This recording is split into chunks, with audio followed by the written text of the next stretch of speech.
इसलिए वंदे गुरु परम्पराम कहा। एक बात। दूसरी बात ये है, चाहे आप विश्व दर्शन की बात करें और चाहे भारतीय दर्शन की बात करें, सब ने उत्पन्न होने को और साथ साथ पालन होने को और पालन के पश्चात सबके नष्ट होने को, इस बात को एक स्वर में विश्व की सारी परंपराओं ने स्वीकार किया है। और इस सारे क्रम का अगर एक नाम कोई दिया गया तो वो ओम है। ओम है, जिसके अंतर्गत उत्पाद भी है, द्रव्य भी है और व्यय भी। उत्पाद और व्यय को प्रकट करने वाली क्षणभंग की परंपरा बौद्ध दर्शन है। उत्पाद व्यय द्रव्य युक्तम सत का संरक्षण करने वाली परंपरा जैन दर्शन है। और ओम से ही प्रत्येक मंत्र को प्रारंभ करने वाली परंपरा वैदिक परंपरा भी है। और एक ओंकार सतनाम कर्ता पुरुष निर्भव निर्वय रजूनी सैभंग गुरु प्रसाद आदि सत जुगादि सच, नानक है भी सच, होशी भी सच। ऐसी बात को बिल्कुल आधारभूत ढंग से कहने वाली सिख परंपरा भी यहाँ पर विद्यमान है भारतीय संस्कृति में। और जो क्रिश्चियनिटी की परंपरा है उसमें भी आप जीओडी गॉड को महत्व देते हैं, generator operator and destroyer. All these things unify the term God, that is known to be God, that is symbol of the Parameshwar, who is omniscient, who is everywhere present। तो वो God की परंपरा को मानने वाली Christianity साथ ही इस्लाम की अल्लाह को प्रकट करने वाली अलफ और मीम का मतलब जो जाने वह बहुत ज्ञानी है। इस परंपरा को प्रकट करने वाली यह जो इस्लाम जिसे मोहम्मदियंस फिलॉसफी कहते हैं, मूसा ईसा और मोहम्मद की सारी परंपरा भी इसी चीज को मानती है। कहने का भाव यह है कि ये जो विभेद है हमारे सबके बीच, ये विभेद भी आवश्यक विभेद है, लेकिन इस विभेद को जो समझते हैं लोग, वे एक दूसरे को आदर दे पाते हैं। और इस विभेद को अगर जो खराब समझ लेते हैं अज्ञानवश, वे जैन धर्म के मान्य सिद्धांत अनेकांतवाद की फिलॉसफी को नहीं समझते, जिस फिलॉसफी के अंतर्गत ये कहा गया है कि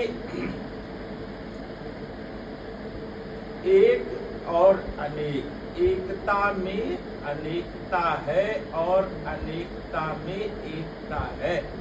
unity in diversity and diversity in unity. This is the all acceptable term, जो जिसे अब इसके उपयोग को हम समझें कि जो यूनिटी और डाइवर्सिटी के महत्व को समझता है। तो डाइवर्सिटी है विविधता और यूनिटी है एकता। आप भिन्न भिन्न प्रकार के पुष्पों को लाकर के एक गमले में सजा देते हैं, वो कलर कॉम्बिनेशन है। आप उस गमले में सजाते हैं और टेबल पर रख देते हैं कि ये हमारा गुलदस्ता है, और उस गुलदस्ते में यूनिटी ने उसको बांध रखा है और डाइवर्सिटी ने उसकी खूबसूरती को बढ़ा दिया है।